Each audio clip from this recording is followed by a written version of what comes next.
जिन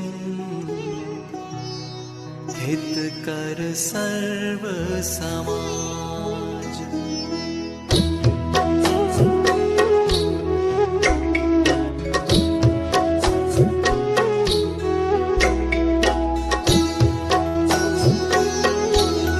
मिथ्यात्व परिग्रह रहित आदिनाथ वंदना। श्री आदिनाथ अनादि मिथ्या मोह का मर्दन किया, आनंदमय ध्रुव धाम निज भगवान का दर्शन किया। निज आत्मा को जान कर निज आत्मा अपना लिया, निज आत्मा में लीन हो निज आत्मा को पा लिया। क्रोध परिग्रह रहित अजितनाथ वंदना। जिन अजित जीता क्रोध रिपु, निज आत्मा को जान कर निज आत्मा पहचान कर निज आत्मा अपना लिया। निज तम क्षमा की प्राप्ति की बस एक ही है साधना, आनंदमय ध्रुव धाम निज भगवान की आराधना। मान परिग्रह रहित संभवनाथ वंदना। संभव असंभव मान मार्दव धर्ममय शुद्धात्मा, तुमने बताया जगत को सब आत्मा परमात्मा। छोटे बड़े की भावना ही मान का आधार है, निज आत्मा की साधना ही साधना का सार है। माया परिग्रह रहित अभिनंदन नाथ वंदना। निज आत्मा को आत्मा ही जानना है सरलता, निज आत्मा की साधना आराधना है सरलता। वैराग्य जननी नंदिनी अभिनंदिनी है सरलता, है साधकों की संगिनी आनंद जननी सरलता। लोभ परिग्रह रहित सुमतिनाथ वंदना। है सर्वदर्शी सुमति जिन आनंद के रस कंद हो शक्तियों के संग्रहालय ज्ञान के घन पिंड हो। निर्लोभ हो निर्दोष हो निष्क्रोध हो निष्काम हो परम पावन पतित पावन शौचमय सुख धाम हो।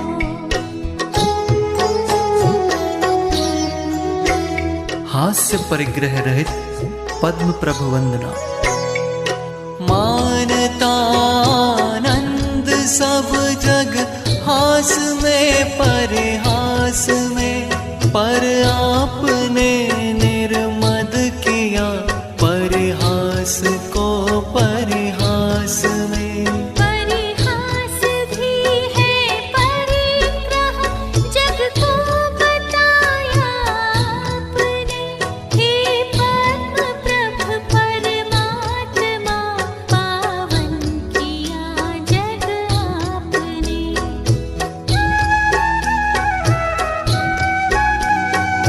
रति परिग्रह रहित सुपार्श्वनाथ वंदना। पारस सुपारस है वही पारस करे जो लोह को, वह आत्मा ही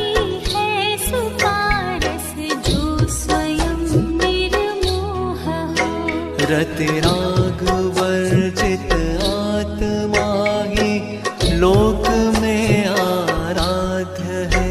निज आत्मा का ध्यान ही बस साधना है, साध्य है।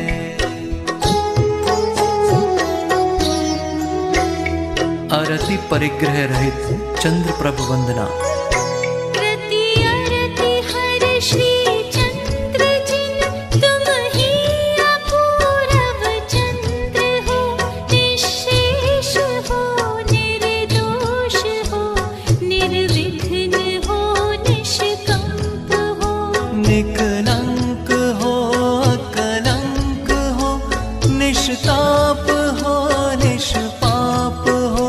यदि है अमावस आज्ञा जन तो पूर्णमासी आप हो। शोक परिग्रह रहित पुष्पदंत वंदना।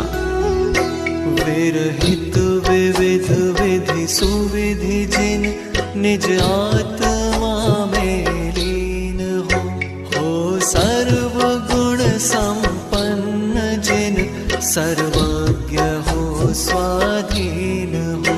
शिव मग बतावन हार हो, शत इंद्र करि अभिवंद्य हो। दुख शोक हर भ्रम रोग हर, संतोष कर सानंद हो।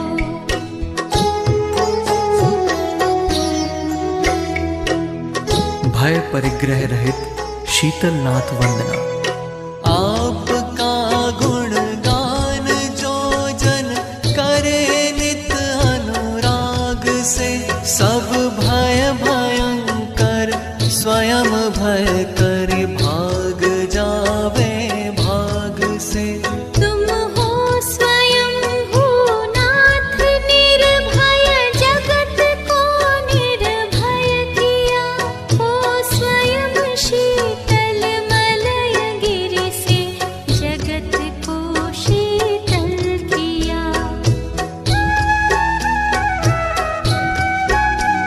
जुगुप्सा परिग्रह रहित श्रेयांसनाथ वंदना।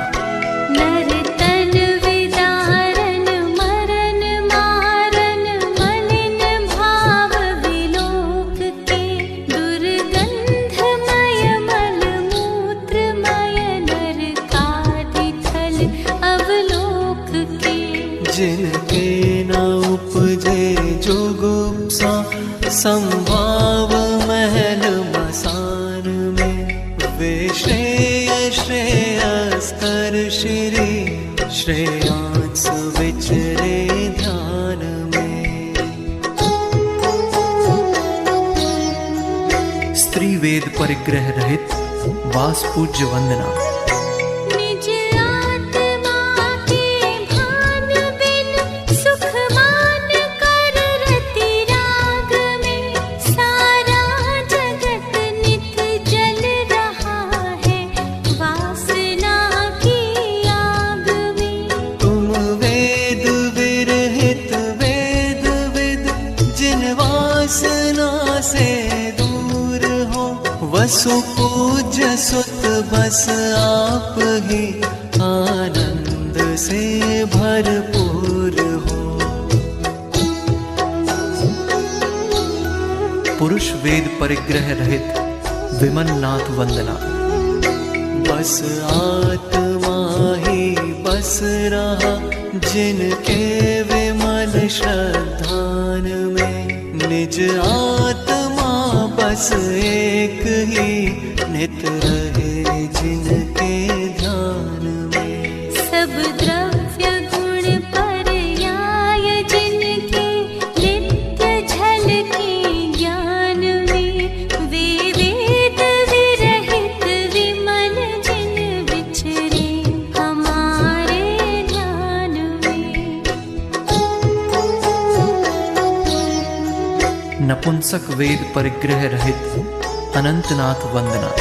तुम हो अनादि अनंत जिन, तुम ही अखंडानंत हो।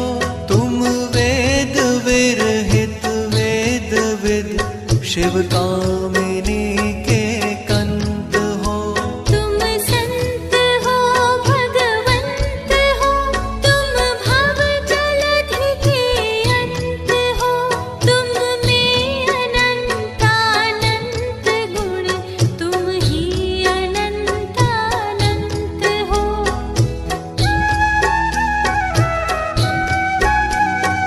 भूमि परिग्रह रहित धर्मनाथ वंदना। हे धर्म जिन सद्धर्ममय, सतधर्म के आधार हो। भव भूमि का परित्याग कर, जिन भव जलधि के पार हो। आराधना आराध कर, आराधना के सार हो।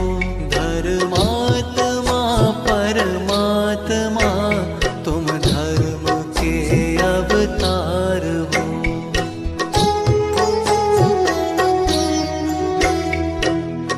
गृह परिग्रह रहित शांतिनाथ वंदना। मोहक महल मणिमाल मंडित, संपदा षटखंड की। हे शांति जिन तृण सम तजी, ली शरण एक अखंड की। पायो अखंडानंद दर्शन, ज्ञान बीरज आपने।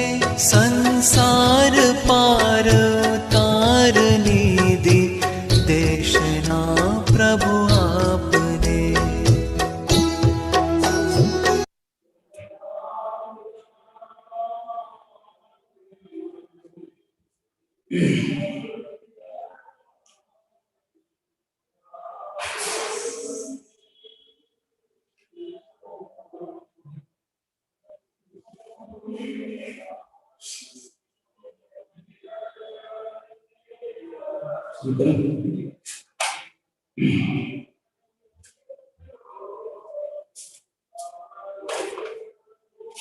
नमो हरिहंताणं,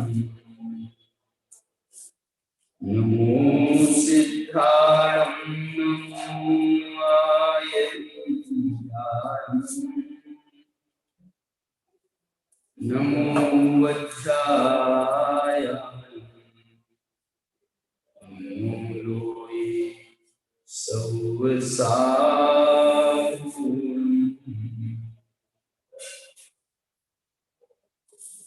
ईश सुरासुर मनुसिंद, वंदितं तोदकादिकं मलम्। प्रणमामि वर्धमानं, इत्थं धम्मस्य कर्तारम्।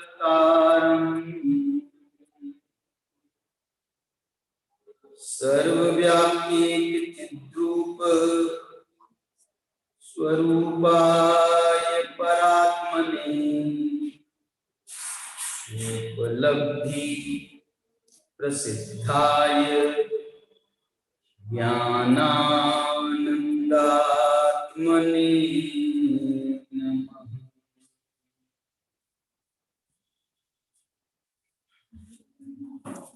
समसत्तु बंधुवक्रो, समसुहदुःखोपसंसनिन्द समो। समलोच्य कंचनो न, जीवित मरणे समो समनो। 241 नंबर की गाथा है प्रवचन सार की। इसके आधार पर हम जो सच्चे भावलिंगी संत हैं उनका क्या लक्षण है, ये शब्द प्रयोग आचार्य अमरचंद्र स्वयं कर रहे हैं। संयतस्य कीदृग लक्षणम इत्यनुशासन। संयत का कौन सा लक्षण होता है उसको उसका अनुशासन करते हैं, मतलब वो बड़ी बात कह रहे हैं। ये हम नियम बता रहे हैं, अनुशासन कर रहे हैं, माने इसका नियमन कर रहे हैं। और संयत कौन है ये? देखिए ये सामान्य संयत की बात नहीं, ये संयत माने किसी को सामान्य कह सकते हैं हम भावलीन संत जो है। अथास्य सिद्धागम ज्ञान, जिनको आगम ज्ञान सिद्ध है, तत्वार्थ श्रद्धान, जिनको तत्वार्थ श्रद्धान सिद्ध है, संयतत्व, जिनको संयम बना भी सिद्ध है, और इन तीनों का योगपत्य है, इन तीनों की युगपत्ता है। और इतना ही नहीं, उसके साथ में आत्मज्ञान की भी जिनको युगपत्ता है, ऐसे संयतों का क्या लक्षण होता है, उसका अनुशासन यहाँ पर किया जाता है।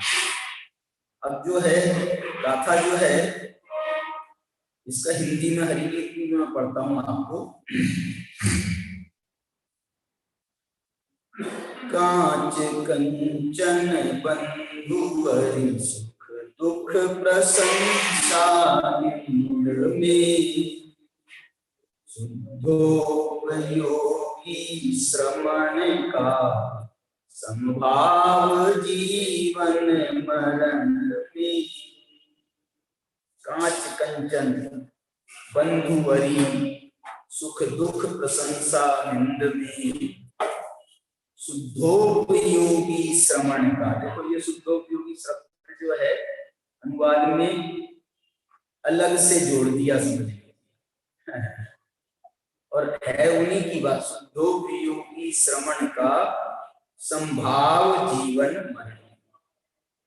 देखो इसमें जो है इसकी जो टीका लिखी है अमृत चंद्राचार्य ने, इस टीका को लिखते समय इनका जो शुरू की दो पंक्तियां हैं वो मैं आपके सामने पढ़ता हूं। संयम सम्यक दर्शन ज्ञान पुरस्सरम चारित्रम। संयम क्या है? तो बोले सम्यक दर्शन और ज्ञान उसके पुरस्सर माने उसके पूर्वक, माने सम्यक दर्शन ज्ञान पूर्वक होने वाला जो चारित्र है। पुरस्सरम का अर्थ ये नहीं होता है कि साथ में, साथ में भी हम कह सकते हैं, लेकिन सम्यक दर्शन सम्यक ज्ञान के साथ में नहीं। संयम के साथ में सम्यक दर्शन सम्यक ज्ञान तो होता है, लेकिन सम्यक दर्शन सम्यक ज्ञान के साथ में संयम हो ये कोई आवश्यक नहीं है। यहाँ पर उसके पुरस्सरम माने उस पूर्वक ही चारित्र होता है। तो चारित्र क्या है? चारित्र की चर्चा आप कर रहे हो, बोले चारित्र धर्म है। चारित्रम धर्म, बोले धर्म क्या है? धर्म तो साम्य है। अच्छा साम्य क्या है? बोले साम्य मोह क्षोभ विहीन आत्म परिणाम है। साम्य जो है वो मोह क्षोभ से रहित आत्मा के परिणाम को साम्य कहा है। ततः संयतस्य साम्यम लक्षणम। इसलिए जो संयत होता है उसका क्या लक्षण बनाया जाएगा? तो बोले उनका साम्य लक्षण। आप देखना ये जो इन्होंने विशेषताएं बताई थी ना, उसकी और उपाधियां लगा करके समसत्तु बंधु बंधु समसुख दुखो, माने शत्रु और बंधु में समानता रखना, संभाव रखना, सुख दुख में संभाव रखना, प्रशंसा निंदा में संभाव रखना, लोठ और कंचन में संभाव रखना। लोठ कंचन को अपन सामान्य लोक में जो प्रयुक्त है ना, लौह और स्वर्ण भी प्रयुक्त होता है। दूसरी तरफ से जो है ना कांच और कंचन भी प्रयुक्त होता है। जो डॉक्टर साहब ने अनुवाद किया है ना, तो उन्होंने लोठ का अर्थ कांच का। क्यों? क्योंकि कांच की कीमत और कंचन की कीमत, दोनों की कीमत में कितना अंतर है, जमीन आसमान का अंतर है। वो जो लोष्ट और कंचन में कहें वो दोनों में घटित हो जाएगा। जीवित मरणी समूह, माने ये बोलना मैं चाह रहा हूं कि इन्होंने ये 5 विशेषताएं बताई हैं, लेकिन ये 5 विशेषताएं कोई संयत का लक्षण नहीं है।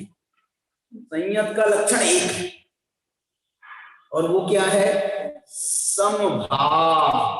संयतस्य साम्यम लक्षणम, माने जो संयत है उसका साम्य।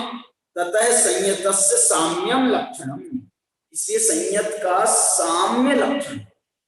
अब साम्य जो है ये 5 बातों के जो उदाहरण दिए हुए हैं, ये ऐसी तो 50 बातें निकल जाएंगी ना, तो आप बोलोगे साहब नहीं, शास्त्र में तो 5 ही बातें बताई थी, उनमें संभाव रखना, बाकी में नहीं रखना। इसलिए वो ये कह रहे हैं ऐसा अर्थ नहीं निकालना। साम्य लक्षण है तो हर जगह साम्य लक्षण है। जैसे मैंने आपको एक उदाहरण दिया था, और भी बंध मोक्ष ये बंध मोक्ष में भी उनको साम्य है। साम्य है माने ऐसा, देखो ये इसका एक अर्थ और समझना। एक बात बताओ मेरे को, इतने बड़े भावलीनी संत हैं, 4 ज्ञान के धारी भी होते हैं, उनको ये अंतर, सामान्य अंतर समझ में नहीं आता। कौन शत्रु है, कौन मित्र है, कौन क्या सुख है, क्या दुख है, क्या ये अंतर उनको ख्याल में नहीं है। संतर उनके पूरा ख्याल में है, ज्ञान में पूरा अंतर है। उसके बाद भी उनके पुरुषार्थ का ये बल है कि वो अपनी भावना के बल पर, पुरुषार्थ के बल पर वो किसी में कोई अंतर गिनते नहीं। उनके अंतर को वो जो है अपनी भावनाओं पर हावी नहीं होने देते, अपने चित्त पर हावी नहीं होने देते, अपने संयम पर हावी नहीं होने देते कि नहीं ये हमारे शत्रु है, इनके साथ में व्यवहार दूसरा होना चाहिए, ये हमारे मित्र है, इनसे व्यवहार दूसरा होना चाहिए। ऐसा ज्ञान में होने पर भी आप देखो, ये बहुत बड़ी बात है। क्या बड़ी बात है कि ज्ञान में ना हो और हम सामान्य रूप से संभाव रखें तो कोई बात नहीं, उसमें क्या बात है भाई। हम पहचानते नहीं है कौन हमारे को, किसने हमारे ऊपर अटेम्प्ट किया था मारने का, हम उसको पहचानते नहीं है और सामने आकर के बैठ जाए तो हम उससे क्या शत्रु करके ट्रीट करेंगे उसको? क्यों? क्योंकि हम जानते नहीं। लेकिन यहाँ तो ये कह रहे हैं जानते हुए कि ये जो है हमको मारने को आया है, उसके बाद भी मुनिराज का जो चित्त है वो बिल्कुल प्रभावित नहीं होता है, बिल्कुल प्रभावित नहीं होता है।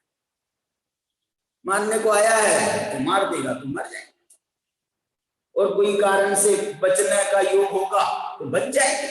माने संभाव का जो है इतना बड़ा जो रूप है, ये इसमें उदाहरण भी जो दिए गए हैं वो बड़े उत्कृष्ट उदाहरण दिए गए हैं, सामान्य उदाहरण नहीं दिए गए। सामान्य उदाहरण दिए नहीं गए कि देवरानी जेठानी में संभाव रखना चाहिए बेटा और बेटी बहू में संभाव रखना चाहिए, ऐसा नहीं दे रहे हैं उदाहरण। वो ये कहना चाह रहे हैं शत्रु मित्र में संभाव रखने की बात कर रहे हैं। और शत्रु मित्र तो छोड़ो, व्यवहारिक मैं तो ये कह रहा हूं, ये जो संयम का लक्षण है, ये शुद्धोपयोगी श्रवण लिख दिया उन्होंने डॉक्टर साहब ने। और सामान्य मैं तो ये कहना चाहता हूं कि भावलिंगी संत की चर्या है। ये कोई शुद्धोपयोगियों की मतलब कोई सातवें गुणस्थान पर ही घटित हो ऐसी चर्या नहीं है। उनकी तो छठे गुणस्थान में भी रहते हैं, विकल्प में, सविकल्प अवस्था में भी ये जो संभाव है इसके दर्शन होते हैं। विकल्पात्मक दशा में भी, निर्विकल्प में तो अब आत्मा में लीन है, तो क्या पता कौन शत्रु है, कौन मित्र है, कौन आ रहा है, कौन जा रहा है, कोई पता ही नहीं। आंख बंद है, यहाँ पर तो अपने ध्यान में लीन है। वो कह रहे हैं यहाँ तो बिल्कुल साक्षात देख रहे हैं, ऐसा देख रहे हैं कि भैया ये शत्रु है, ये मित्र है। और इसके लिए जो क्या नाम अमृतचंद्राचार्य ने इसका सामान्यीकरण किया है। सामान्यीकरण माने शत्रु मित्र का सामान्यीकरण। शत्रु मित्र तो एक बहुत पर्टिकुलर बात होगी। वो ये कहते हैं तुम यदि इतना भी भेद करते हो ना, अयम मम स्व और अयम मम पर लिखा था ना, ये मेरे स्व हैं, अयम मम परो अयम स्व, ये मेरे पर हैं, ये मेरे स्व है। क्यों लिख रहे हैं? पहले पर को क्यों कहा, बाद में स्व को क्यों कहा? क्योंकि पाठ में शत्रु और मित्र, ऐसा शत्रु का नाम पहले है, इसलिए उन्होंने शत्रु की जगह पर का प्रयोग किया। और माने आचार्य को तो ये कहना चाह रहे हैं, शत्रु को पर नहीं कह रहे, शत्रु को पर नहीं कह रहे, मित्रों को स्व नहीं कह रहे। वो तो ये कह रहे हैं तुम शत्रु मित्र का तो छोड़ो, तुमने यदि स्व और पर करके भी ऐसा गिना, बाह्य चीजों में ये मेरी अपनी है, ये मेरी पराई है। तुम्हारी अब क्या अपनी और क्या पराई रह गई बताओ। अब जो है ना मुनिराज की बात सोचो आप। मुनिराज के लिए क्या स्व रहा और क्या पर रहा। जितने भी उनके लौकिक जीवन में जो जितने भी उनके स्वजन थे वो सब तो हो गए परिजन उनके सब तो हो गए परिजन। और बताऊं मैं आपको, ये जो है ये बात वहां तक तो ठीक है, लेकिन अपने संघस्थ भी हो तो ऐसा नहीं कि ये मेरे शिष्य हैं, ये मेरे शिष्य हैं, ये मेरे शिष्य हैं, ऐसा बचना लाभ वो मुनिराज की दशा में उचित नहीं माना जाता। ऐसा बचना लाभ कि ये मेरे, ये हमारे हैं, ये हमारे हैं। तुम्हारे कहां के तुम्हारे हो गए और यदि और देखा जाए इसके गहराई से तो शिष्यों में भी कोई ऐसा भेद जिसको कहते हैं ना, भेद क्या कि ये जो है ना ये हमारा बहुत प्रिय शिष्य है, ये हमारा प्रिय शिष्य है। ये प्रिय शिष्य कहां से आया भैया? ये जो है आपने एक को अपना प्रिय बता करके आपने दूसरों को अपना जो है आपने क्या उनके चित्त में छाप छोड़ी कि देखो हमारे आचार्य हम ये कह रहे हैं कि ये इनके प्रिय हैं और हम लोग बाकी के 500 हैं शिष्य, बाकी के 500 शिष्य तो ऐसे ही रहे।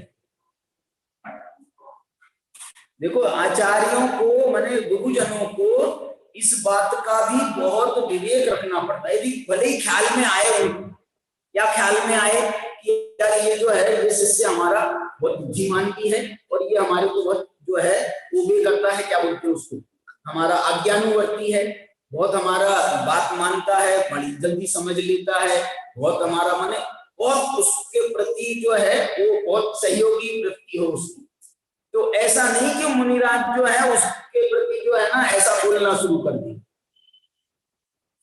मैं आपको उदाहरण देना चाहता हूं कि हमारे जब हम जयपुर में थे तो एक किताब लिखी गई थी, मेरे को लगता है क्रमबद्ध पर्याय किताब की बात है। तो वो क्रमबद्ध पर्याय किताब लिखी जा रही थी, तो वो डॉक्टर साहब के साथ में हम 8 दिन उसमें हमने साथ में उनके मिल करके काम किया था, रात दिन।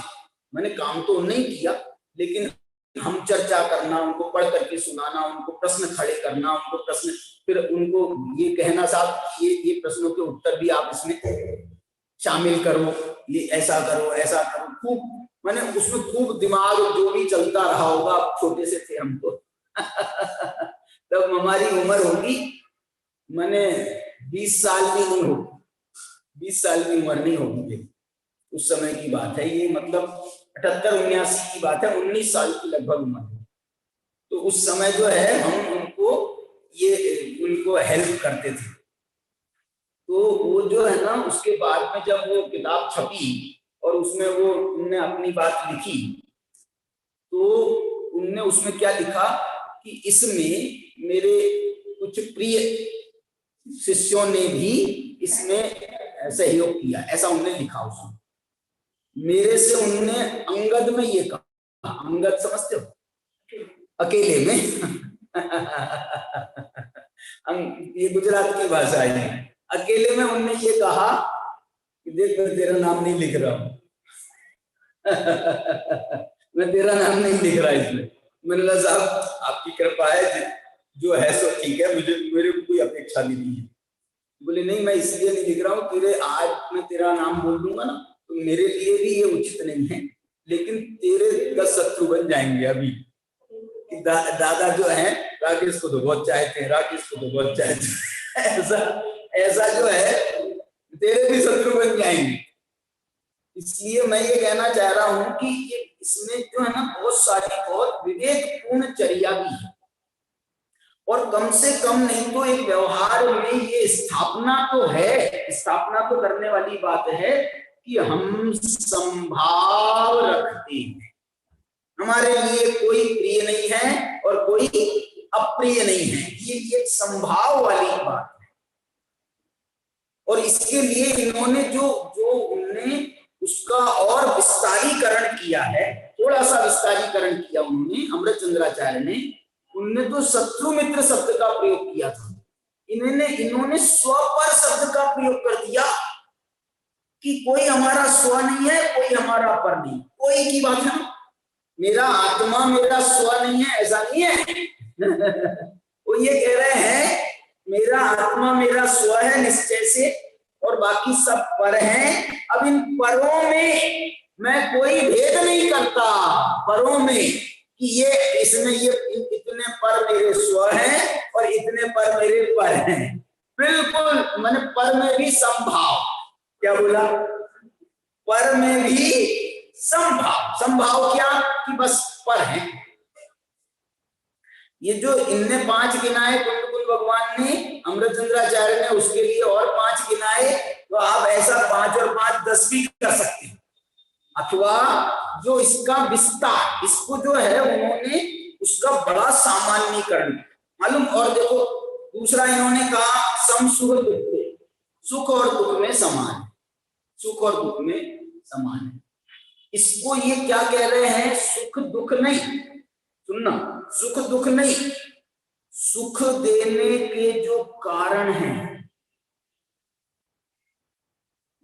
सुख दुख में संभाव रखना, और इसका जो और व्यवहारिक देखें हम और विस्तार करेंगे, तो जब हम सुख को अच्छा मानेंगे दुख को बुरा मानेंगे, तो जो सुख देने में कारणभूत हैं उनको हम अच्छा मानेंगे, जो दुख देने में कारणभूत हैं उन पर हम द्वेष करेंगे।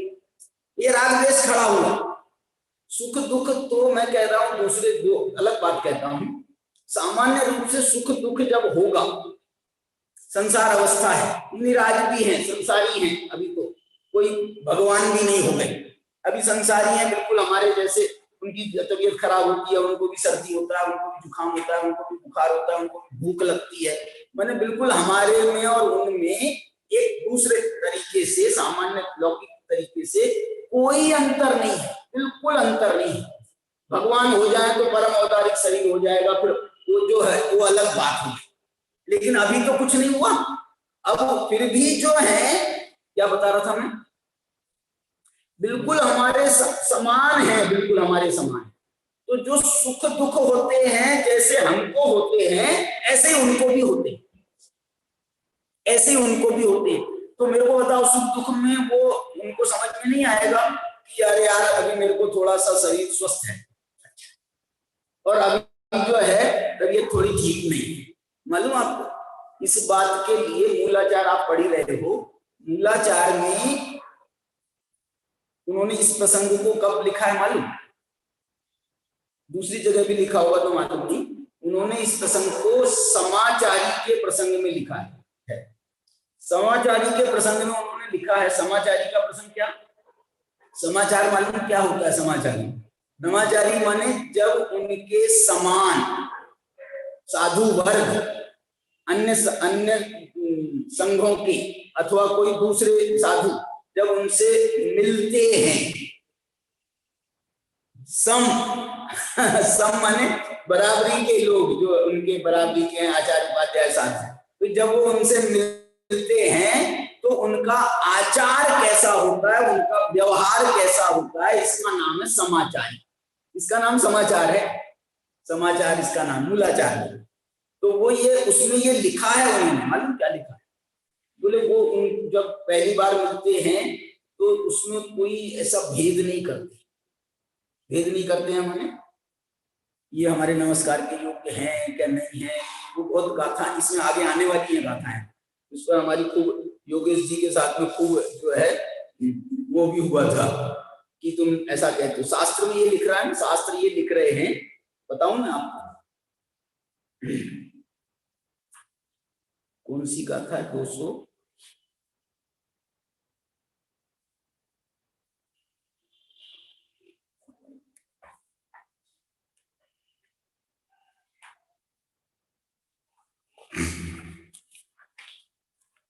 हाँ ये 261 नंबर की गाथा है। अभी अपनी 241 चल रही है, इस गाथाओं के बाद में वो गाथा आ रही है। उसमें ये लिखा है ये भी समाचारी वाला ही प्रसंग समझ लेना। ये प्रसंग में लिखा है दिट्ठा पगदम वत्थु। दिट्ठा माने देखकर, पगदम माने प्राकृतम, प्राकृतम माने नग्न दिगंबर जो प्राकृतिक अवस्था है उसको कहते हैं पगदम। प्रकृत, प्राकृत, स्वाभाविक, नग्न दिगंबरत्व। वत्थुम, वत्थुम माने मुनिराज, मुनिराज को यहाँ पर वत्थु कह रहे हैं। दिट्ठा पगदम वत्थु अभ्युत्थान पधान क्रियाहि। तो उनको जैसे सबसे पहले उनको देखते हैं, कोई भी मुनिराज आ जाए, अचानक सामने आ जाए, तो दिट्ठा पगदम वत्थु अभ्युत्थानम। अभ्युत्थान कहते हैं खड़े हो जाओ। अभ्युत्थान, उत्थान, अभ्युत्थान माने उनके आओ भगत में, उनकी स्वागत के लिए, उनके स्वागत में खड़े हो जाना। अभ्युत्थान। पधान, पधान का मतलब ये है कि मुख्य क्रिया तो खड़े होने की है और उसके साथ में और भी जो क्रियाएं होती है ना सेकेंडरी, आइए पधारिए। अब खड़े हो गए अकेला, इतना तो नहीं, हाथ जोड़ करके बोलेंगे साहब आइए पधारिए, आपका स्वागत है, जैसे हम लोग बोलते हैं। अब वो लोग ऐसा बोलते होंगे थोड़ा बहुत मेरे को मुनिराज। तो ये जो है ना, इसको एक प्रकार की नवधा भक्ति भी कहा जाता है। बिल्कुल बिल्कुल। तुमको कैसे मालूम कि जूनियर है? तुमको कहां से मालूम है जूनियर है? और हाँ, कुछ नहीं है, ये सामान्य क्रिया है यार। मैंने तुम आओगे मेरे घर में, मैं कितना ही बड़ा पंडित हूं, मैं ऐसा बैठा रहूंगा पड़ के, आ जाओ नरेश जी बैठ जाओ, ये हम ये भी नहीं बोल रहे। What is this? प्रधानमंत्री हो भाई साहब, आप उससे मिलने जाओ तो वो भी, माने ये बहुत कॉमन क्रिया है, बिल्कुल सामान्य। इसमें कौन, भगवान की बात अलग है, बस भगवान की बात अलग है, लेकिन बाकी सब में ये कोई वैसी बात नहीं है। और श्रावक हो तो हम ये कह सकते हैं भैया, श्रावक तो स्पष्ट दिखाई दे रहे हैं भैया, ये वस्त्रधारी श्रावक हैं, तो उनकी नहीं करें वो अलग बात है। लेकिन मुनिराज जब सामने आ रहे हैं, और ये जो है ना शिष्यों में नहीं माने जो डेली रूटीन के शिष्य, डेली रूटीन के माने ये हमारे शिष्य हैं, ये हमेशा आते हैं, कोई बात करने के लिए आते हैं, अपना उसके प्रायश्चित के लिए आते हैं, बात करते हैं, वो जो है ना मालूम है ना ये हमारे शिष्य हैं, तो उसमें वो व्यवहार की प्रधानता नहीं है। ये तो अब घर की बात होगी, इसमें अब व्यवहार की प्रधानता नहीं रही। व्यवहार की प्रधानता कब होती है? जब कोई अनजाना आता है। और इसमें इसलिए ये जो शब्द प्रयोग कर रहे हैं दिट्ठा पगदम वत्थु, माने कोई प्राकृतिक अवस्था, नग्न दिगंबर मुद्रा के साथ में कोई नया नवेड़ा, बिल्कुल नया कोई साधु यदि सामने आते हैं तो अभ्युत्थान पधान क्रिया ही। अभ्युत्थान माने खड़े हो जाना, आदि, प्रधान माने आदि, प्रधान माने मुख्य, ये और इसके साथ में और क्रियाएं, क्रिया ही माने बहुवचन बोल रहे हैं, आदि क्रियाओं से। वट्टदु तदो गुणादो विशेषी दब्बोत्ति उपदेश। देखो क्या लिख रहे हैं, ये तो पहला नंबर पे तो ये करें ऐसा, इन क्रियाओं को एक लाइन में कह दिया, और बाद में हम थोड़ी देर बैठ जाए आपस में और बातचीत हो जाए, बातचीत होने पर पता चले नाम क्या है, कौन आचार्य हैं आपके, आप किन आचार्य के शिष्य हो, ये सब बातें पता चले, उससे जो थोड़ा हमको अंदाज लग जाए। तो ये लिख रहे हैं दूसरी लाइन में, वट्टदु ततो गुणादु। पहले नंबर पे तो पगदम वत्थु, प्राकृतिक अवस्था वाली वस्तु को देख करके अभ्युत्थान क्रियाएं, प्रधान क्रियाएं, और दूसरे नंबर पे कह रहे हैं वट्टदु ततो गुणादु। और उसके बाद में जब उसके आपका वो हो जाए, चर्चा हो जाए, वार्ता हो जाए, सब चीज पता चल जाए तो उससे जो है फिर आप गुणों के अनुसार फिर वर्तन करो, गुणों के अनुसार उसके बाद वर्तन करो। विशेषी द्रव्योक्ति उपदेश, फिर आप विशेषी द्रव्य माने फिर अंतर करना कब? जब आपकी मुलाकात हो जाए, आप एक दूसरे को समझ लो, तो उसके बाद में आप गुणों के अनुसार वर्तन। अब शिष्यों में क्यों नहीं है? शिष्यों का तो मालूम है ना, उनका तो गुण धर्म सब मालूम है। जिनका नहीं मालूम है उनकी बात, जिनका नहीं मालूम है उनकी पहली बार देखने पर। इसका अनुवाद पढ़ूं मैं, देखो डॉक्टर साहब ने इसका अनुवाद किया है। जब देखे मुनिराज पहले विनय से वर्तन करो। जब ये मन मुनिराजों के लिए ऐसा जब कहा जा रहा है, तो हम गृहस्थ कौन खेत की मूली क्या? पहली बार, इसलिए पहली बार देख करके तो ये मन में कलुषित परिणाम पहले से रखना ही नहीं चाहिए। दिट्ठा पगदंपति, जब मुनिराजों के लिए ऐसा कहा जा रहा है, तो श्रावक किस खेत की मूली? आजकल लेकिन कुछ वो योगेश जी का क्या तर्क था मालूम? बोले आजकल सब पहले से पता है।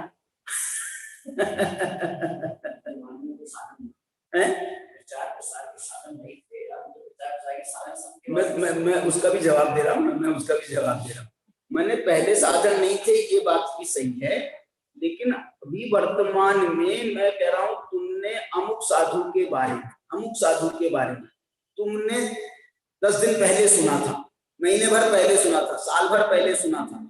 अब उसके बीच में 8 दिन में क्या घटना घट गई हो, तो जो है ये आप अभी उसका आपको कोई अवधि ज्ञान हो गया, कोई मनन पर्याय ज्ञान हो गया, कोई आपको भगवान आकर के बता गए, एक अंतर्मुहूर्त में तो परिणामों में बदलाव होता है। इसलिए जो है ये, और इतनी टेढ़ की जरूरत क्या है? मैं बोल रहा हूँ कोई शत्रु भी आ जाए हमारे सामने और हम उस खड़े होकर के उसकी अवगत कर ली, और उसके बाद में जब जैसे ही उसने अपना परिचय दिया, तो उसके बाद में हम फिर अपना व्यवहार कर ले, अपने व्यवहार में सुधार कर ले। तो वो जो पहली बार की बात है, बिल्कुल पहले, वो जो है उसमें हमने इतनी सब, और तुमने पहले से सब पता करके रखा। तो ये जो है इतना वो तो उचित नहीं। और एक ही गाथा में दोनों बातें लिख रहे आचार्य कि सबसे पहले क्या करना, और जैसे ही परिचय हो जाए फिर क्या करना। वट्टदु तदो गुणादो विशेषी दब्बोति उपदेशी। और मालूम है उसके बाद में यदि आपको पता चल जाए, अरे बहुत बड़े आचार्य, इनका तो क्या ज्ञान है, क्या तपश्चर्या है, इनकी क्या है, उसके बाद में तो वो जो है ना मिलने वाला कोई भी हो सकता है, दूसरे भी हो सकते हैं और तुम भी हो सकते हो, कोई भी हो सकता है। उसके बाद में तो बोल रहे हैं, पहले तो अभ्युत्थान प्रधान लिखा था, मैंने उसमें मुख्यतः अभ्युत्थान की थी। यहाँ पर कह रहे हैं अभ्युत्थानम गहनम वासनम पोषणम च सत्कारम। देखो पूरे समझ लो, ये नवदा भक्ति के नाम लिख रहे हैं।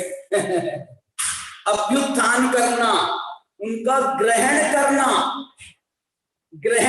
लिख रहे हैं, ग्रहण करना। आजकल कुछ मुद्राएं ऐसी मिल जाती ना, 2 मुनिराज आपस में गले मिल रहे।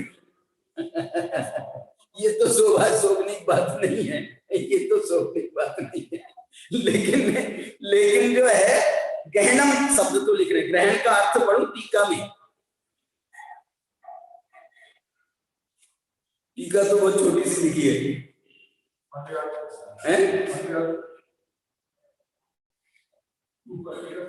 ग्रहणी अकेला लिखा है।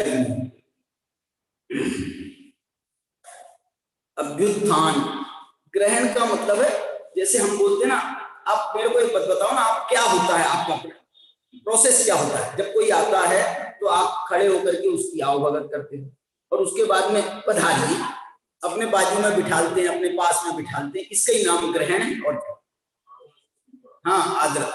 ग्रहणम, उवासनम, उवासना का अर्थ क्या है? उपासन, अरे उपासन, उपासन माने पूजा, उपासना, उपासना पूजा का अर्थ मतलब यहाँ पूजा माने उसके आदरार्थक उसके बारे में वचन कहना, उसका नाम उपासना। फिर पोषण, पोषण करना होगा।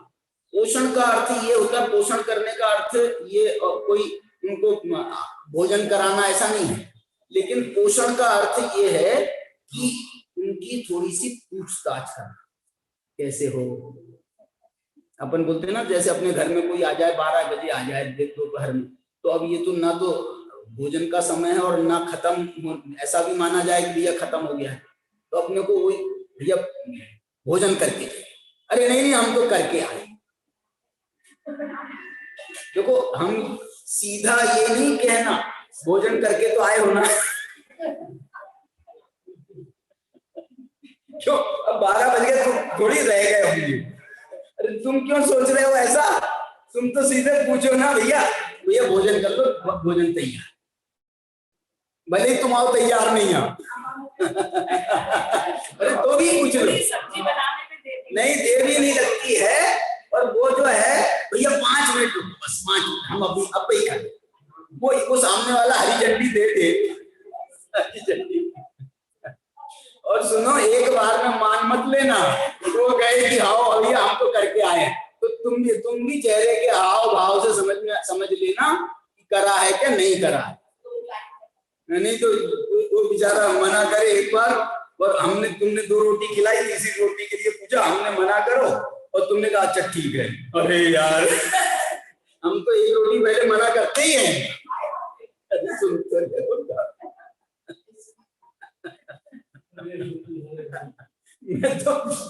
मैं तो एक बार मना करने के बाद में लेते ही नहीं, लेकिन मैं एक बात कह रहा हूं, तुम तो पूछ लो यार। देखो व्यवहारिकता के जो मजे है ना, मैं कह रहा हूं हमको पाश्चात्य संस्कृति अपनाने की जरूरत नहीं है। हमारी जो इसके व्यवहारिकता के जो मजे हैं वो उसका अलग आनंद है, उसका जो है वो एक मान मन वल थोड़ा ऐसा ऐसा। अरे तुम्हारी कह रहे हो, वो जो अपना धर्मशाला के बाजू में एक रसोड़ा चलता था, अभी चलता क्या नहीं मालूम नहीं, वो इतना मनोहार करता है आपको 1 रोटी, तो उसके बाद में तुमने 6 खा ली रुपए, उसके बाद भी आखिरी रोटी तो उसकी ही जबरदस्ती से आएगी। तुमने 2 के बाद मना कर रहे हो तो 1 रोटी आखिरी में डालेगा, तुम 6 के बाद मना कर रहे हो तो भी आखिरी में डालेगा। तो ये नहीं बोलना कि तुम वहां खाते थे क्या वो हमारा महावीर पाटिल था ना, तो उसकी शादी नहीं हुई थी या क्या हुआ था, तो कभी कभी वो आता था, उसको बहुत अच्छा लगता था उसके यहाँ का, और उसके यहाँ की वो रबड़ी भी बहुत बढ़िया थी। चल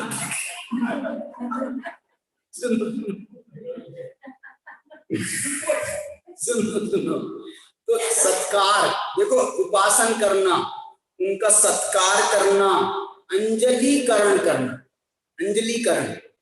अब देखो ये जो अंजलिकरण है इसका मतलब है ये 5वें नंबर पर आ रहा है अंजलिकरण।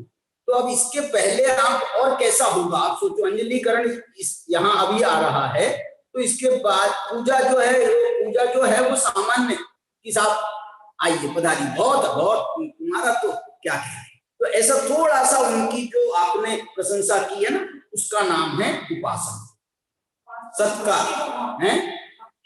हाँ, भक्ति का भाव कहो, माने जो भी संयम की प्रशंसा करें, कुछ करें, जो भी है ऐसा होता है। अंजलिकरण, अंजलिकरण के बाद प्रणाम, उसके बाद प्रणाम। और ये कब है मालूम? ये सब है परीक्षा के बाद, विशेष ये परीक्षा के बाद की बात है। अब उत्थानम गहनम उवासनम पूषणम सत्कारम, सत्कार करना, अंजलिकरणम पणमम भणिदम इह गुणाधिगानम। देखो जो आपसे गुणाधिक हैं तो उन गुणाधिकों के लिए ये सब करना। अब बुद्धेया समना सुतत्थ विशारदा उवासेया संजम तव नानड्ढा पणिवदनीया ही समने। देखो क्या लिख रहे हैं मालूम, इसमें भी थोड़ा उन्होंने भेद किया। वो कह रहे हैं सामान्य श्रमणों के लिए तो अभुट्ठेय, अभुट्ठेय माने वही अभ्युत्थान, माने खड़े होना आदि।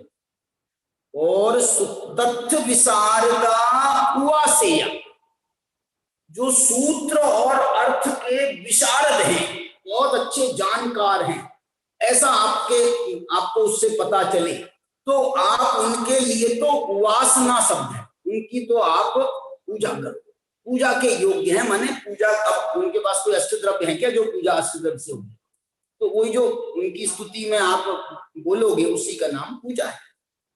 और आगे लिख रहे संयम तब नानड्ढा, और जिनका संयम, जिनका तप, जिनका ज्ञान, अड्ढा, अड्ढा माने वर्धमान है, जो बहुत उत्कृष्ट तप में, संयम में और ज्ञान में है, उनके लिए तो पणिवदनीया, उनके लिए तो प्रणाम कर। माने कोई सामान्य संयमी है, उसको तो मन से उसकी प्रशंसा करना। जो ज्ञान और काय में थे, सुतथ्य विशारदा, सूत्र अर्थ के विशारद थे, उनके प्रति तो बोलते हैं वचन से उनकी स्तुति करना हुआ से। और जो संयम, तप और ज्ञान में वर्धमान है, उनके प्रति तो पणिवदनीया, उनको तो बाकायदा प्रणाम कर। देखो 3 स्टेप अलग अलग है। पणिवदनीया ही समनीहि, ऐसा श्रमणों को करना चाहिए।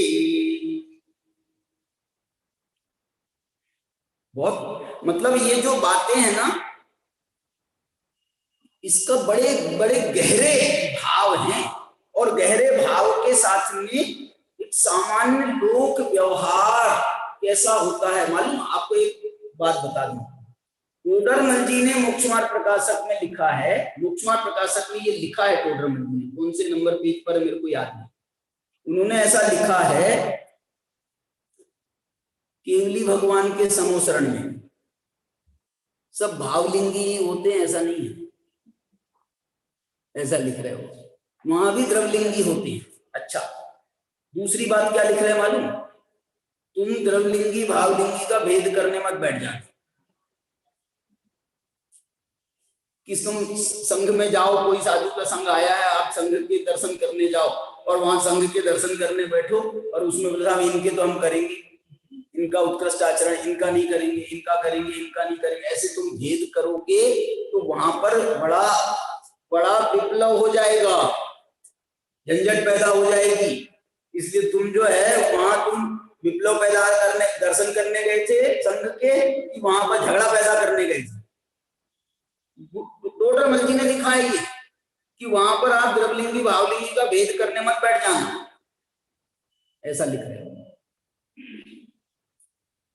तो चलो, तो ये 241 नंबर की जो अपनी गाथा है, उसमें जो है ना, ये जो मैं ये बताना चाह रहा हूं आपको, ये ऐसे इसकी मूल गाथा तो मैं 5 शब्दावली का प्रयोग किया हमने, 5 संभाव बताए, 5 के प्रति। कौन कौन से?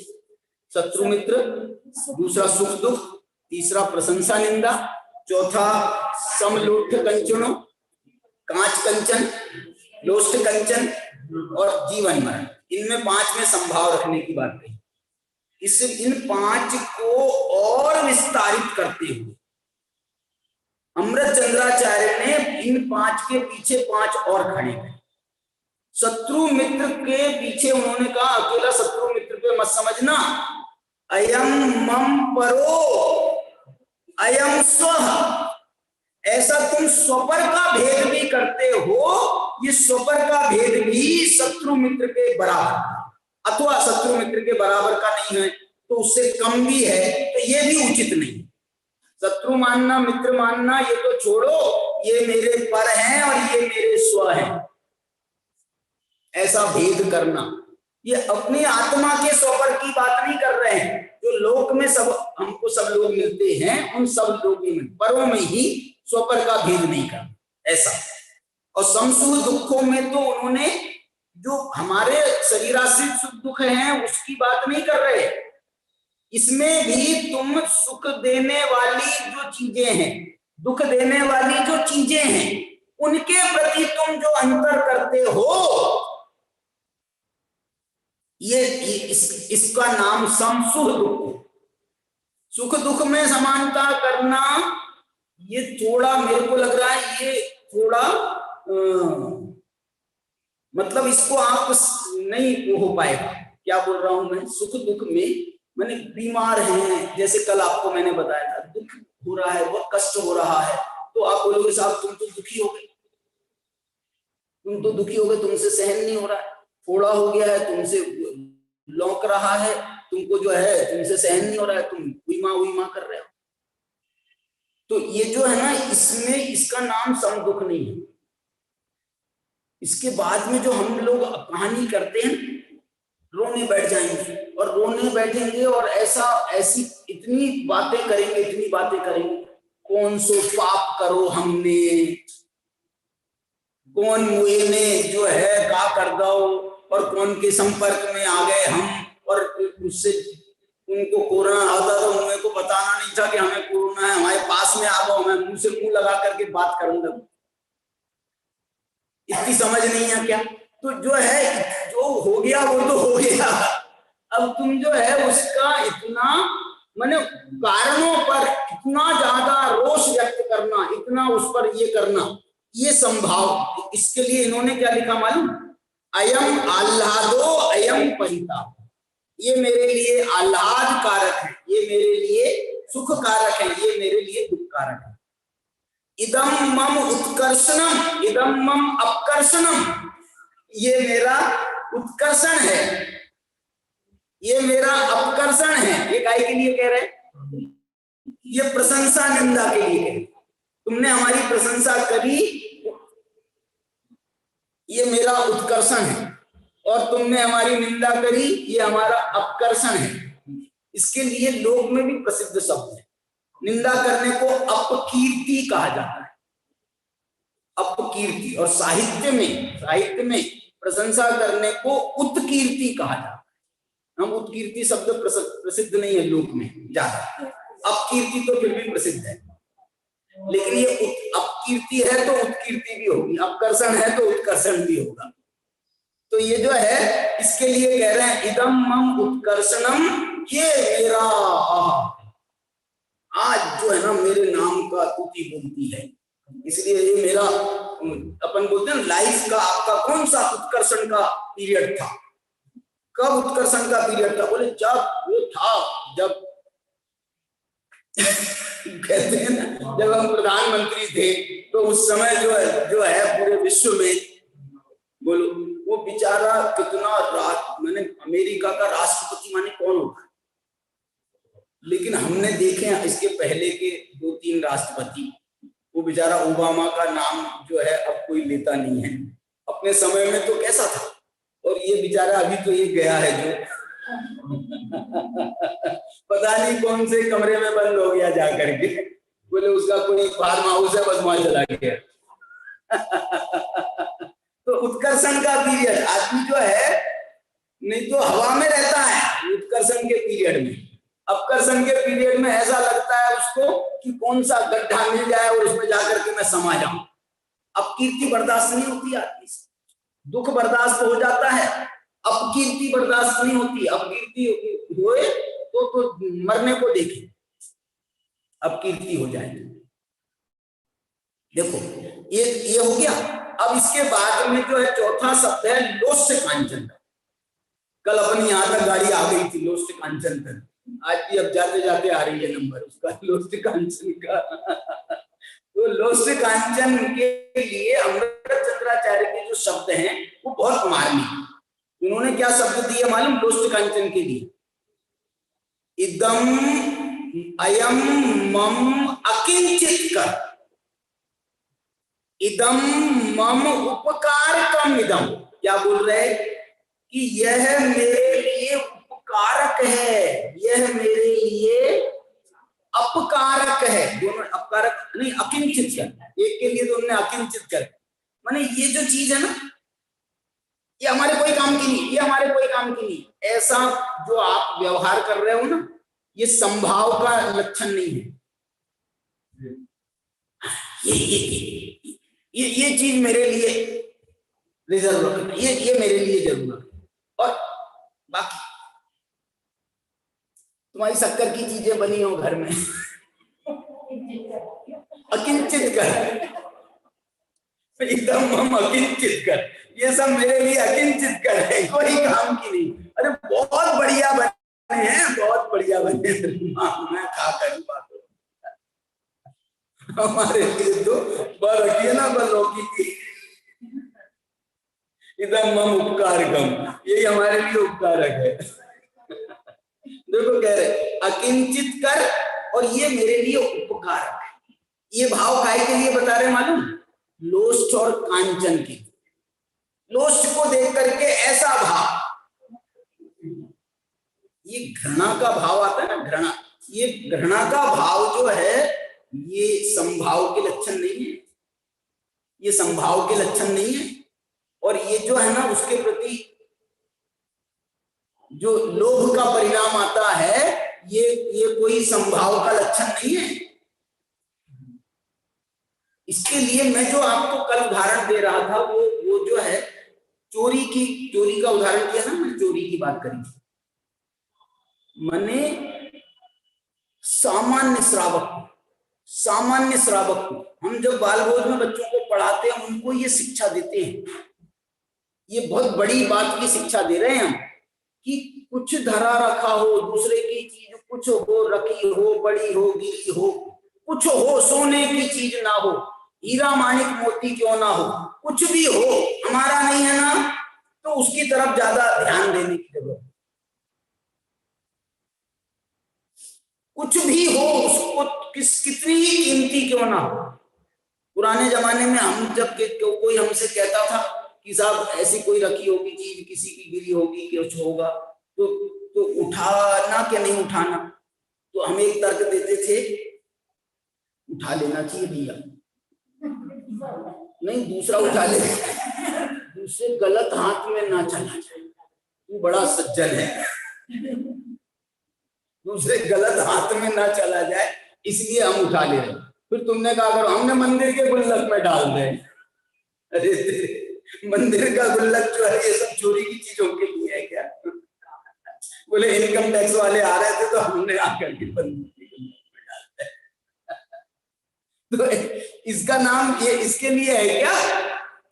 और जो है मतलब देखना, उस समय भी हमको ये बताया जाता था तुम्हें का लेना देना, तुम्हारी नहीं है ना चीज, तो अब उसको कोई चोर ले लेगा, कोई ले लेगा, ले देना, जैसे तुझे दिख रहे हैं ऐसे अब तुझे नहीं दिखेंगे, अब तुम्हें का करने का नहीं करना। माने ये बात को बहुत सामान्य स्तर पर समझाया जाता है, जिसको आज ये बता रहे हैं। लेकिन इस बात में एक और जोड़ा है हमने, भाव क्या जोड़ा अमृत चंद्राचार्य, भाव ये जोड़ा है हमने कि ऐसे लोक में दो चीजों का में संभाव रखना। लोष्ट कांचन से क्या बताना चाह रहे हैं कि उपकार करने वाली चीज हो या अपकार नहीं, अकिंचित कर चीजें हो, माने कोई काम की ना हो और काम की हो माने उपकारक, और काम की ना हो माने अपकारक नहीं, अपकारक अलग चीज हो जाती है।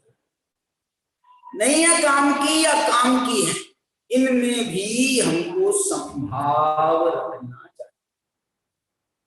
मुनिराजों की जो चर्या है बड़ी उत्कृष्ट चर्या है, बड़ी उत्कृष्ट चर्या। माने ये सब मुनिराजों की चर्या के लिए ही बताया जा रहा है, मुनिराजों के लिए ही इसमें विशेष रूप से बताया जा रहा है। और पांचवा उदाहरण दिया है जीवित मरण। अभी जीवित मरण का क्या भाव निकाला अमृत चंद्राचार्य ने? जीवित मरण का सामान्य तो जीवन मरण कहेंगे कि साहब जीवन के लिए या मरण में संभाव रखना। इनने जीवन मरण का अर्थ निकाला है, देखो, मम इदम मम आत्मधारणम अयम अत्यंत विनाशः इति, माने कोई चीज को देख करके तुमको ये भाव आता है कि ये तो अत्यंत विनाश है, ये इसका होना ये मेरे लिए अत्यंत घातक है, और ये मेरे लिए क्या है? आत्मधारण, ये मेरे लिए पुष्टि कारक है, ये मेरे लिए पुष्टि देने वाला है, ये मेरे लिए, देखो इसका ये अर्थ किया इन्होंने, जीवन स्थायित्व है और मरण विनाशक, माने कोई स्थायित्व प्रदान करने वाली चीजें हैं उनके प्रति, और जो विनाश करने वाली चीजें हैं उनके प्रति। मरण, जीवन मरण तो साक्षात मरे ही रहते, लेकिन मरण का देने वाली चीजें, जीवन को देने वाली चीजें, माने जैसे हम ये कहें कि विष और दवा और विष में, औषधि और विष में अंतर नहीं करना। संभाव, क्या बात है। माने ये जो है संभाव के इतने उत्कृष्टतम रूप, और ये इन्होंने उन मुनिचर्या पर घटाया है। और इसको जो है मैं दूसरा कहना चाहता हूं, इसके लिए उन्होंने सबसे पहले लिखा सम्यक दर्शन ज्ञान पुरस्सरम चारित्रम। चारित्र जो है वो सम्यक दर्शन ज्ञान पूर्वक होता है। माने क्या? माने आपके श्रद्धान ज्ञान में तो ये पहले बस ही जाने चाहिए। ये जो बातें संयम में आ रही हैं, मुनिराज के जीवन में आ रही हैं, हम आपके भी श्रद्धान में इन सबके प्रति संभाव, ज्ञान में इन सबके प्रति संभाव, ये तो हमारे भी होना चाहिए। गुरुदेव से ये पूछा जब उनसे, तो गुरुदेव मालूम क्या जवाब दिया? बहुत अच्छा जवाब दिया गुरुदेव ने। तुमने हमको गाली दी, सुनना, अब संभाव हम रखते तो हम तो बिल्कुल संभाव में बैठे रहते, आपसे कुछ जवान सवाल नहीं करते, कुछ नहीं करते। लेकिन जो निचली अवस्था वाला है, निचली अवस्था वाला है, आपने गाली दी, मेरे को भी गुस्सा आ गया, मैंने एक झापड़ डाला, सुनना, लेकिन उसके बाद भी वो कह रहे हैं कि ये सम्यक दृष्टि है क्या नहीं है। बोले सम्यक दृष्टि काय का सम्यक दृष्टि, मार दिया झापड़ उसने तो पलट करके। बोले नहीं, इससे निर्णय नहीं होता, ये तो असंयम का प्रतीक है। फिर संयम, फिर सम्यक तो क्या प्रतीक क्या है? बोले उसने तो जो है मार जरूर दिया, लेकिन माना नहीं कि ये इनने मेरा बहुत बुरा किया, इनने मेरा बुरा किया। श्रद्धान में, आचरण में, भावनाओं में तो आ ही गया, बुरा किया तब तो उसने उसको पलट करके जवाब दिया। लेकिन बोले उसके बाद भी श्रद्धान यही रखता है कि नहीं, मेरा लिए कोई शत्रु नहीं है, मेरे लिए कोई मित्र नहीं। बोले तुम फिर उस पर क्यों तुम विफर गए थे? अब आ गया उस समय भाव में, क्या करूं? लेकिन मेरे श्रद्धान में ऐसा कुछ नहीं है कि वो मेरे शत्रु है। ये बात गुरुदेव ने जवाब दी। भरत चक्रवर्ती वो युद्ध लड़ने गया, बोले भरत चक्रवर्ती का उदाहरण दिया गुरुदेव। युद्ध लड़ने गया तो वो जो है वो संभाव रख रहा था सबके प्रति, सबके प्रति संभाव रख रहा था कि नहीं रख रहा था? बोले वो श्रद्धान में और ज्ञान में तो संभाव रख ही रहा था। लेकिन देखना इसका जोर जो है ना, श्रद्धा ज्ञान, एक तरफ तो श्रद्धा ज्ञान हमारे परिणामों में जोर मारे, और दूसरी तरफ जो है ये असंयम जोर मारे। तो अब जो है दिन की जैसी अवस्था होगी ना, वो वैसा होगा। उसमें जो है जोर, जो जिसका जोर चल जाए, हमारी अंतरात्मा बोलती है ना, कोई गलत काम करने का मौका आता है तो हमारी अंतरात्मा बोलती है कि नहीं करना चाहिए, नहीं करना चाहिए, अरे यार फायदा बहुत है, नहीं करना चाहिए, अरे यार नहीं, बहुत फायदा बहुत है। अब इसमें जो जोर मार जाए, तो इसमें ये कहना चाहते अंतरात्मा ने तेरी बताया था क्या नहीं बताया था? तो ये जिसने अंतरात्मा ने बताया, श्रद्धा ज्ञान ने बताया, वो सम्यक दृष्टि है। आज नहीं तो कल ये जो है सुधरेगा। और जिसके श्रद्धान में ही नहीं आया, जिसके ज्ञान में नहीं आया, जिसके विकल्प में भी नहीं आया, तो वो तो जो है वो तो उनकी वो मिथ्या दृष्टि, मिथ्या ज्ञानी, मिथ्या चारित्री, ऐसा करके उसको जानना चाहिए। तो इस प्रकार से सम्यक दर्शन ज्ञान, इसमें जो प्रारंभिक शब्द दिए ना इनने, ये मालूम है ये समय इसी प्रवचन सार की जो चारित्रम खल्लु धम्मों वाली गाथा थी 7 नंबर, उसका बिल्कुल यहाँ पर साक्षात उदाहरण दिया इनने। सम्यक दर्शन ज्ञान पुरस्सरम चारित्रम, चारित्रम धर्म है, धर्म है साम्यम, साम्यम मोह शोक हीन आत्म परिणाम, ये शब्द पूरे वही के। चारित्रम खलु धम्मो, धम्मो जो सो समोति निदिष्ठो, मोह खोह विहीनो परिणामो अपनो समो, परिणामो अपनो आत्म परिणाम, ये देखो यहाँ आत्म परिणाम लिखा, मैंने वो गाथा की बिल्कुल पूरी छाया अमृत चंद्राचार्य ने अपनी टीका में 7वीं गाथा को यहाँ पर वापस लिखा इस संभाव को बताने के लिए। इस प्रकार से ये जो प्रकरण है 241 गाथा का यहाँ पर पूरा होता है। अब 242वीं गाथा में अब जो है एक बात आखिरी उपसंहार की है, एक प्रकार से उपसंहार की है, यहाँ पर भी उपसंहार कर रहे हैं और इसके बाद में एक कलश लिखने वाले हैं अमृत चंद्राचार्य, और उसके बाद में 2 गाथाओं के द्वारा और एक उपसंहार और फाइनल उपसंहार। अभी ये इस प्रकरण का उपसंहार यहाँ पर भी 242 नंबर की गाथा में भी करने वाले हैं, उसकी चर्चा अपन